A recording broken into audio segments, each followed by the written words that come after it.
BHP Billiton's bosses faced the shareholders today in Perth, a day after throwing in the towel on the potash bid.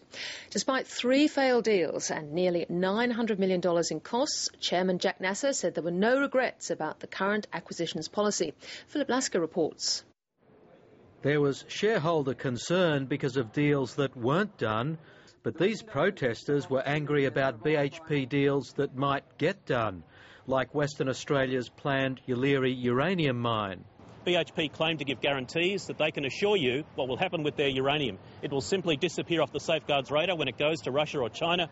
Some shareholders were worried about the failed deals with Rio Tinto and the unsuccessful $39 billion tilt at Canada's Potash Corp, which was blocked by the Canadian government.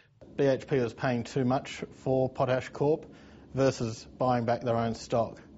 So the fact that they have been rejected in their proposal is pleasing to us, and in particular we like the fact that they're now buying back their own stock. Although we believe that our ownership of Potash Corp would have created net benefits to Canada, we respect the Canadian government's decision. Chairman Jac Nasser implicitly backed his chief executive, Marius Kloppers, by backing the strategy. Your board has an obligation to look for options that create meaningful shareholder value.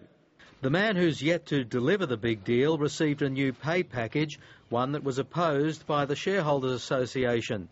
The association says the share incentives are overly generous and could make Marius Kloppers up to $13 million a year. But judging by the outlook, BHP can afford it.